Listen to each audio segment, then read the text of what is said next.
जब हम किसी से प्यार करने लगते हैं तो हम अपना तन, मन और धन सब कुछ देने को तैयार हो जाते हैं। कभी भी एक प्रेमी अपनी प्रेमिका का दिल नहीं तोड़ना चाहता है, लेकिन जब प्रेमिका की बात हो तो अलग ही व्यवहार होने लगता है। आज की इस शॉर्ट लव स्टोरी में बहुत कुछ देखने को मिलेगा। आखिर एक गर्लफ्रेंड एक आशिक के लिए कितना समर्पित है।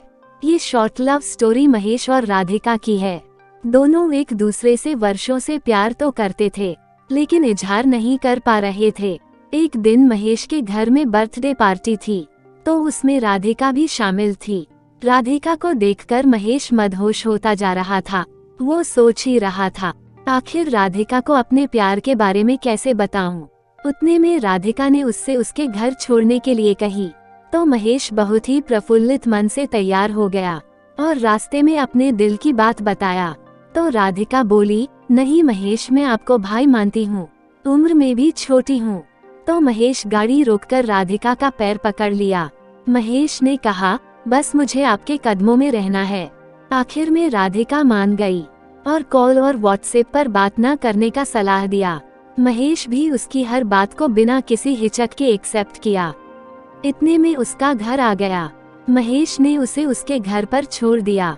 अब उसकी लव स्टोरी की कहानी तो शुरू हो गई, लेकिन महेश के मन में कहीं न कहीं से कॉल पर बात न करने का गम था। उसे फील हुआ राधिका पहले से ही किसी से अटैच है। मैं उसके खुशी में बाधा बन रहा हूँ। वो खुश है तो मेरा प्यार खुश है। इतना सब कुछ मंथन करने के बाद महेश ने लड़की से माफी मांगने का फैसला लिया। लगभग 2 दिन बाद महेश ने किसी तरह से लड़की से जाकर माफी मांगी। महेश ने बोला, राधिका मुझे माफ कर देना, मैं आपसे प्यार नहीं करता। इतना कहती ही राधिका पूरी तरह से शॉक्ड रह गई। आखिर प्यार के लिए जो बंदा पैरों पर गिर सकता है, वो अचानक माफी क्यों मांग रहा है। 10 दिन नहीं बीते थे, राधिका पूरी तरह से बेचैन होने लगी। महेश से मिलना चाहती थी, अपनी गलती का माफी मांगना चाहती थी। जैसे तैसे राधा ने महेश से कांटेक्ट किया और अपने प्यार का इजहार किया। साथ जीने मरने की कसम तक खाई। राधिका का बर्थडे 9 जुलाई को था। बारिश और तूफान पूरी तरह से मजबूर कर रखी थी। लोगों का आना जाना मुश्किल था।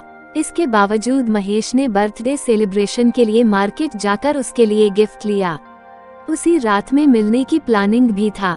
महेश ने रात के 1 बजे उससे मिलने गया। उसे गिफ्ट देकर उसके माथे पर टीका लगाया, फिर गले जैसे ही लगाना चाहा, तो राधिका महेश के ऊपर भड़क गई। सिर्फ इसीलिए प्यार करते हो। महेश एकदम शून्य हो गया, मानो उसके पैरों तले से जमीन खिसक गया हो। वहाँ से चुपचाप भीगी आंखों में आंसू लिए चला आया। दोनों की बातचीत बंद हो गई और अलग अलग रहने लगे। महेश के दिल पर जो चोट लगी थी वो कभी नहीं भूल सकता था। उसके सारे कांटेक्ट को ब्लॉक कर दिया था। 2 महीने बाद राधिका ने अपनी फ्रेंड के नंबर से कॉल करके माफी मांगी, तो महेश ने साफ इनकार कर दिया। मैं कभी भी आपसे संपर्क नहीं रख सकता हूँ, मैं आपके काबिल नहीं हूँ। इतना सुनते ही राधिका रोने लगी और एक चांस के लिए गिड़गिड़ाने लगी, तो महेश भी मान गया। अब दोनों की लव स्टोरी बहुत अच्छे से चल रही थी। दोनों एक दूसरे से मिलने जुलने भी लगे थे। महेश राधिका के हर जरूरत को पूरा करता था, यहाँ तक उसके कॉलेज की फीस भी भरता था। एक दिन राधिका और महेश लॉन्ग ड्राइव पर थे, तो राधिका के नंबर काफी कॉल और मैसेज आते रहते, लेकिन महेश के सामने कोई भी कॉल और मैसेज पिकअप नहीं किया। महेश को रास्ते में शक होने लगा, आखिर बात क्या है। जब महेश ने मोबाइल को चेक करने के लिए मांगा, तो राधिका ने स्विच ऑफ होने का बहाना किया। अब राधिका और भी शक के घेरे में आ गई। महेश गाड़ी रोका और मोबाइल लिया तो देखा 53 मिस्ड कॉल्स और व्हाट्सएप खोलकर चेक किया, तो आई लव जानू जैसे मैसेज लगभग 16 लड़कों के थे, जिसमें राधिका का भी रिप्लाई भी था। महेश ये सब देखकर काफी दुखी हुआ और वही रिश्ता तोड़ने का फैसला किया।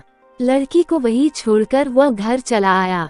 वो कहते हैं न, सच्चा प्यार करने वालों को सच्चा प्यार नहीं मिलता है।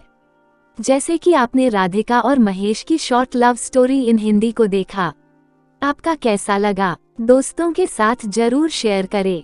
और एक लाइक जरूर कर देना और चैनल को सब्सक्राइब जरूर कर देना ताकि वीडियो सबसे पहले आप तक पहुंचे। धन्यवाद।